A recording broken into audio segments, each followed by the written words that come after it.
Welcome to the LIPN Podcast, brought to you by the members of the Long Island Professional Network, where business professionals come to grow.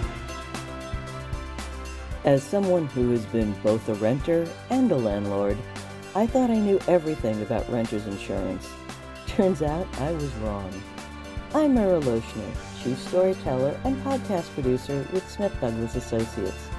I reached out through the Long Island Professional Network to Leo Fernandez of the Fernandez agency to learn more about what renter's insurance actually covers. Did you know that your renter's insurance covers your kids' belongings in a college dorm? That if where you're renting becomes inhabitable, like a fire or flood, your policy can cover the cost of temporary housing? Listen in and find out more about the amazing things a great renter's policy can do. Hi, Leo. Such a pleasure to speak with you again. Oh, pleasure, Meryl. Thank you. We're talking about renter's insurance today, and as a person who has rented a lot, I didn't learn about renter's insurance until I was much older. Why is renter's insurance important? Well, renter's insurance is very important for a person renting because the homeowner or where they're renting is protected by their insurance policy, but it doesn't protect your stuff, and it doesn't protect you in terms of liability.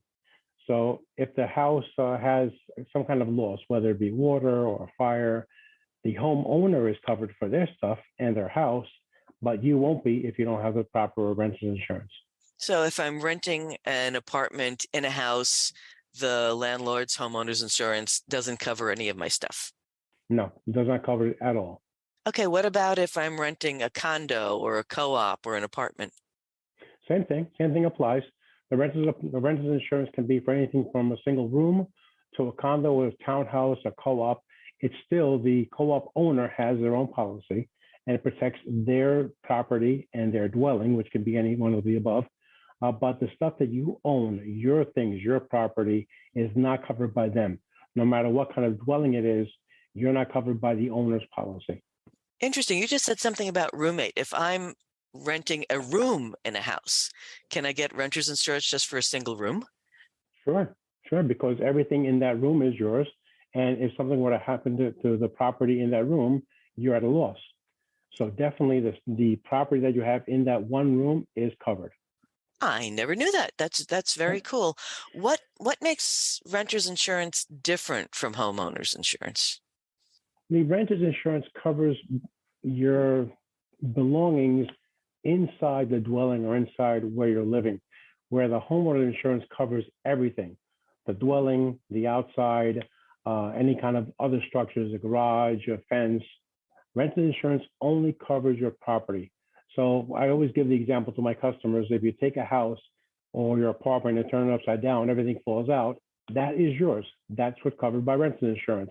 Everything that stays attached to the house is part of the homeowner's insurance or the building owner's insurance. Very cool. Very visual explanation. Yeah. No, I very simple. It's the easiest way I find to explain it. Okay, so what exactly is covered by a renter's policy? You said it covers my stuff. Yeah. Does it cover anything else besides just my stuff? Well, it covers all your property, which is your stuff. Mm-hmm. So if you have furniture, clothing, computers, any kind of electronics, that is your stuff, your property. But it also covers you for liability. Oh. And a lot of times when you rent, let's say a second story of a house or first story of a house, the homeowner will ask you to buy an renter's policy because it protects them for liability and protects you for liability. If somebody's coming into your house, for example, and they slip on the staircase coming into the house, that staircase is partially yours, partially the homeowner's. So if that person decides to sue you, they could sue both of you, the homeowner and the renter. So your renter's policy will protect you, and it will also protect the homeowner for liability for a lawsuit. So if I have someone visiting me and they fall inside the apartment and hurt themselves and want to sue, the renter's policy will cover me for liability? Yes, the renter's policy will cover you for liability, and it's very inexpensive. So I know that everybody's renting right now is so expensive. Renting any kind of apartment is expensive. You're looking to save money wherever you can. The liability part is not a place to save because it's very inexpensive. Going from $100,000 to $1 million a year in liability coverage can cost you $40. So Oh, it's not worth it to buy 100 if you can buy $1 million for $40. yeah, that's not bad. What about if the apartment or the house I'm renting burns down? Does renter's insurance help me with anything with that? Well, remember, it covers your belongings, your Hmm. property. It won't cover the house. However, there is an invaluable coverage. It's called extra living expense. Now, it's not just because your rent may go up. That's not the term. But if the house burns down where you live and you're not able to stay in the house safely, you have to find another place to live, whether it be another house, an apartment. It could be an efficiency in a hotel someplace. This extra living expense will cover that a lot of times for 12 months of expenses. Wow. Some companies have a fixed amount. Some companies have a fixed time amount, a fixed length of time. Hmm. I'll give you an example that happened to us personally. My brother-in-law lived in Manhattan. The building had a fire in an apartment near his, not even his. But because of the water damage from the fire department, he wasn't able to stay in his apartment. So trying to find another apartment in Manhattan is very difficult, especially the kind of apartment he had. So the insurance company ended up paying 8 months to stay in the Marriott downtown plus parking. Wow.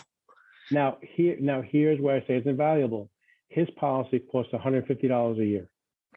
Wow. And it paid for all his belongings because some things were able to be cleaned because it was just water, but some things that had smoke damage had to be thrown away. So he got reimbursed for that. He got reimbursed for the extra living expense and whatever expenses that came along with him having to be out of the apartment. So when I say it's invaluable, it really is.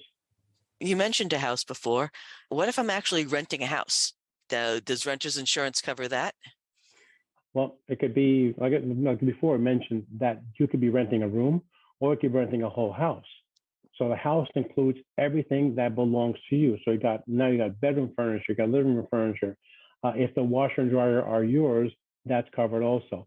But the structure, the actual frame of the house is not yours, so that will not be covered. So in case there's a fire, the homeowner has protection for that under his policy. His house will be rebuilt. Everything inside the house, including the appliances that you own, will be replaced by your renter's policy. What about if it's kind of temporary rental? If the kids are going off to college and they need an apartment just for a semester or just for a year? Absolutely. Just because a policy is a year policy or 12-month policy doesn't mean you have to keep it for 12 months. You can rent for three months at a time, a quarter, 6 months, 9 months, and then whatever part of that year is left over, you don't pay for it, and you cancel it and you just go back about your business. Now, the subject about children away at school is very different.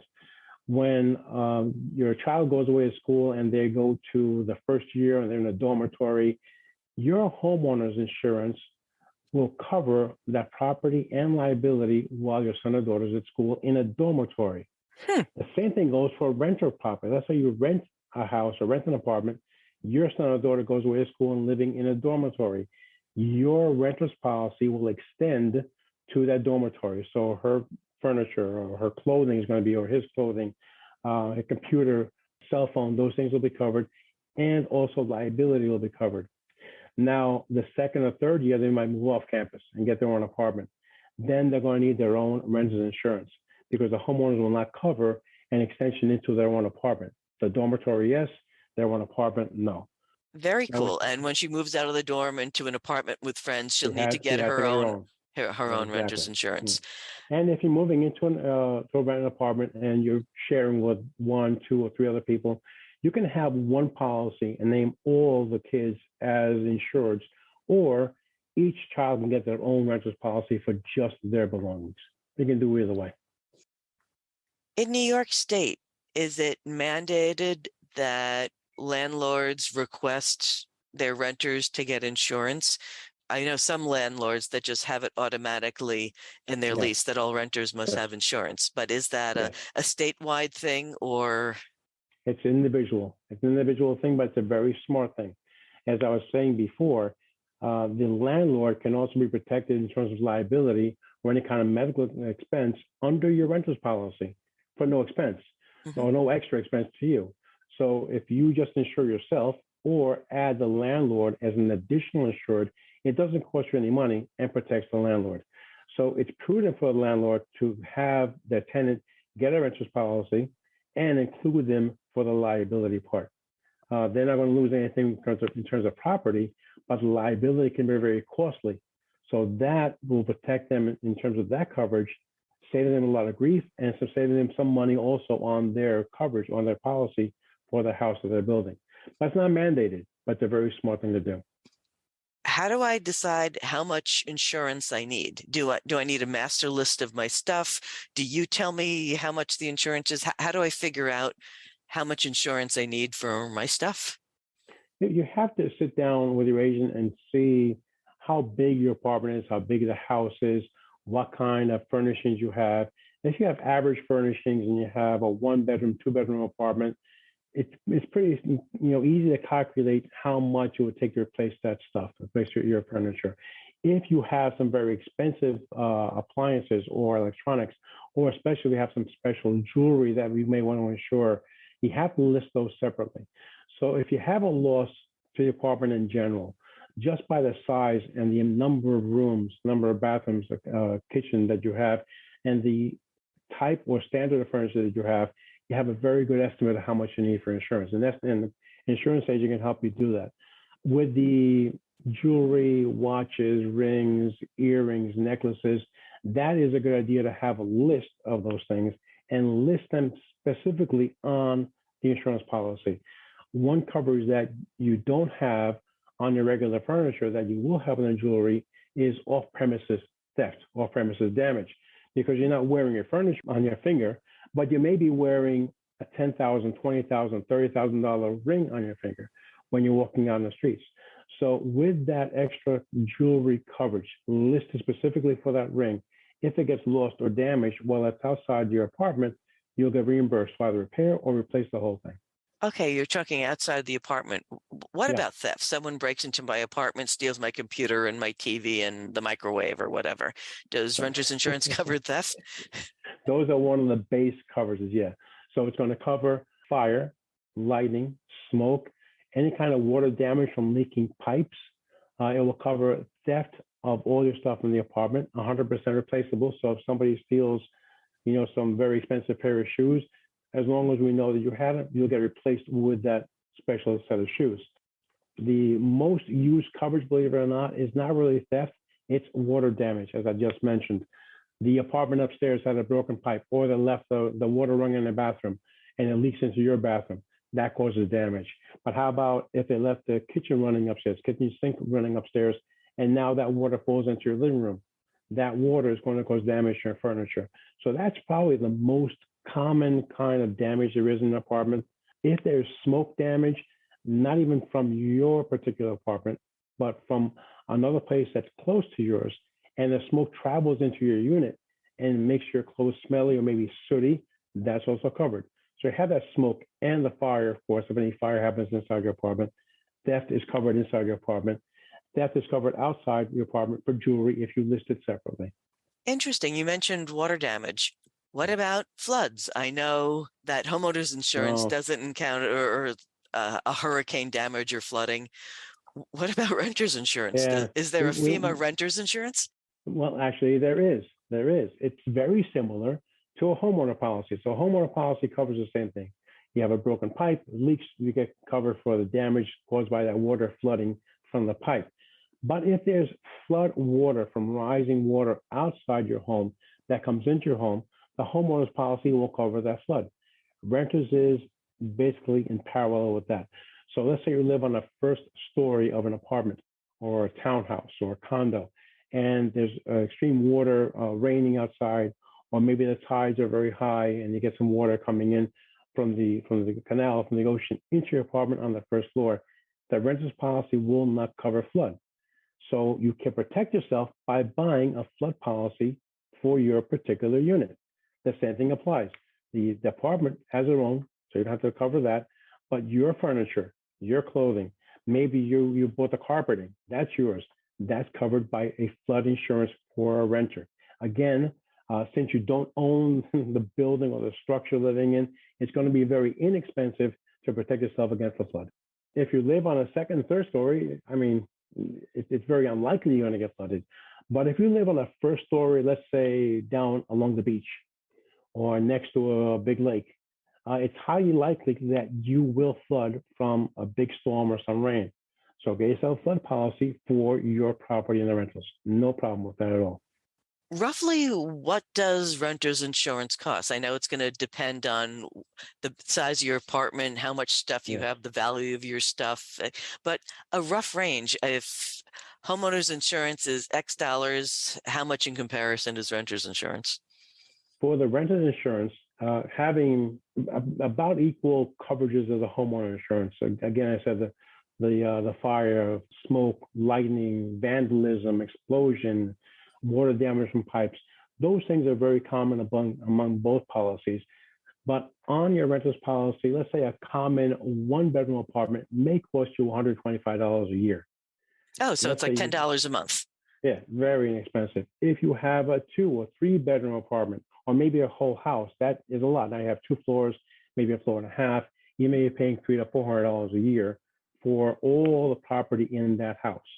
So that would be an average cost. If you want to add, like I said, if you're adding those pieces of jewelry that are very expensive, have a $10,000 watch, a $15,000 engagement ring, then you're going to increase that by $200 or $300. So it could be from $150, you go up to $400. From $400, you go to $600 or so. Okay, you were talking about property inside the apartment or inside the rental unit. Yeah. What about your car? If you park your car in your landlord's garage and the whole thing burns down, does renter's insurance do anything with that, or do we have to go on the landlord's homeowner's insurance? It may not be either. Oh. Depending on what happens to or what causes the damage to your car. So the car policy is separate. Almost all motorized vehicles are going to be excluded from homeowners, condos, co-ops, and renters policies because it's a very different risk than having an apartment or a house. So most likely the car will be excluded from the landlord's policy and your renter's policy. However, with something that the landlord did negligently, you can recover from him. Negligently, like, he left his garage, rot, and you told him, hey, the garage ceiling or the roofing is in bad shape, you got to fix it. Now you put the landlord on notice, he knows that it's in bad shape, and then it damages your car, you have a case against that to get your car fixed. If it's nothing that the landlord did negligently, and you do not have physical damage on your car, physical damage coverage, you're going to be out of luck for that damage on your car. What do I need to get stuff together to get renter's insurance? Do I need to go around the house, make a master spreadsheet of everything I own, put receipts together? How do I start? You don't really need to. What you need to know is how big your apartment is, how many bedrooms, kitchen, bathroom, what kind of furniture is very expensive furniture or average furniture. And just on those 2 things and dimensions of your apartment, you can get a good start of how much you need for renter's insurance. The list that I would keep would be of the jewelry and electronics. If you have an iMac computer or a Windows-based computer, if you have a lot of cameras or camera equipment that you want to insure, you make a list of those things and keep them handy. The rings or the jewelry you're going to insure, that you keep receipts for, because that's how you're going to get replaced. Okay, now, well, you mentioned electronics, and nowadays there's a lot of us working from home. Does that cover all the home office stuff as well? That's what I was getting to with electronics, because everybody is working from home.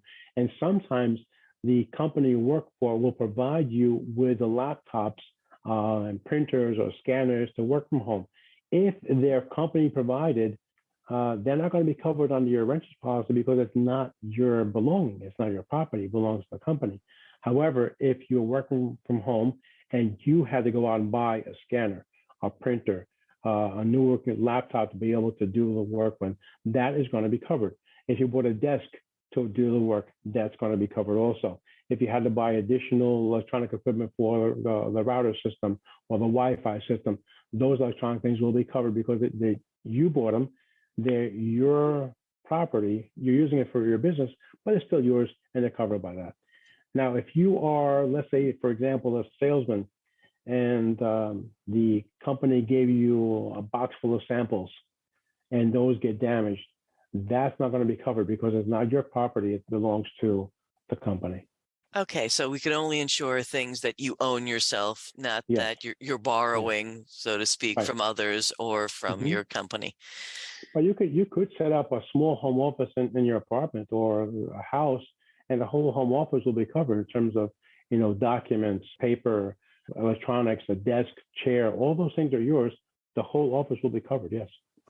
So we were talking about the catastrophic events that you have to move premises. Now, is that part of basic renter's insurance? Is that an added extra that you have to pay a little more for? It's part of the renter's insurance. So in the renter's policy, like I said, it mimics a lot of the homeowners, except you don't own the actual home. So it will have damage to your property, theft to your property, vandalism to your property. It will have liability, which starts at $100,000, and you can buy it up to $1 million or even $2 million for liability. It has medical payments to guests. So let's say I come in as a guest, to your place, and we're having dinner, and I cut myself. I need to go to the hospital to get stitches. That medical coverage will pay me to go to the hospital and pay the medical bills to get my finger stitched up. So that's part of it. It also has the additional living expense built into it. Like I said, it could be a fixed dollar amount, or it could be a fixed time amount, and that could be offered with options. So let's say you don't think it's $50,000 is enough. You want to buy $75,000. You can buy a little bit more of that extra living expense to help you live someplace while your apartment gets set up again. There's the basics. You can expand it a bit for liability and the like. Yes. But it's still what the maximum, like $20, $30 a month maximum for all the bells and whistles. But $20 a month will get you all the bells and whistles except for the specialized jewelry kind of thing. Okay, well, what about, we're talking electronics again.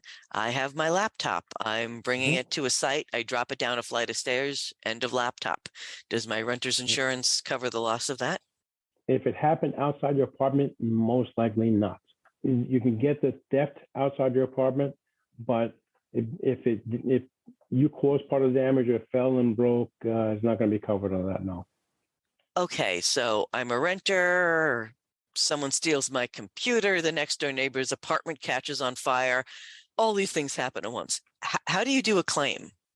It's as simple as calling your agent. You call me and say, Leo, guess what happened? Last night, someone broke in and stole my computer. On their way out, they knocked over a lamp, and now the apartment caught on fire. And that's it. It's easy as that. I get the time and date of what happened. How extensive is the damage? Are you able to stay in the apartment? Are you not able to stay in the apartment? Do you need an extra living place to go live and set that up for you? So that is done directly through an agent. If you're working directly with an insurance company online, you can email them or call them. I say most of them will have a 24-hour claim center. Some may not, but it's just that easy. It's like, this is what happened. I need a place to stay. Can you help me set it up? And they'll set it up for you, and I'll help you set it up for it. Anything that we haven't covered on the joys of renter's insurance? One thing that I didn't mention, and it just came up today with one of my customers, and it's about having a dog. Now, if you live in a small apartment in Manhattan, you probably have a small dog that's not very menacing.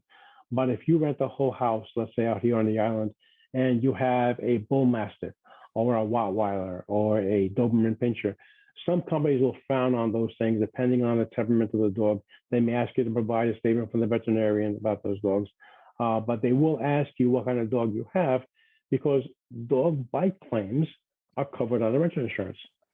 So again, if I come over to your house and we're having a glass of wine and your dog bites me, that's covered under your renter's insurance. I go to the hospital, get treated, that's covered. Now, let's say I decide to sue you because now, I was so badly injured that my life has changed. That will be covered under your liability part of your renter's policy. So most companies will ask you if you have a dog, and if you do, what kind it is, what kind of dog it is.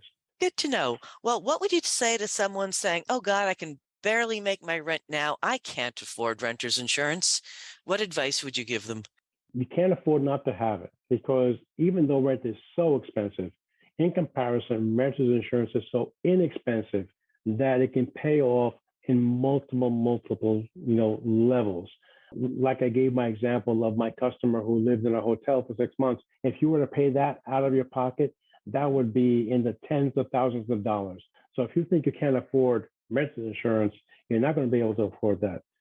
Excellent. Well, thank you so much, Leo. This has been a real eye-opener. I learned a lot more. I had renter's insurance policies for years.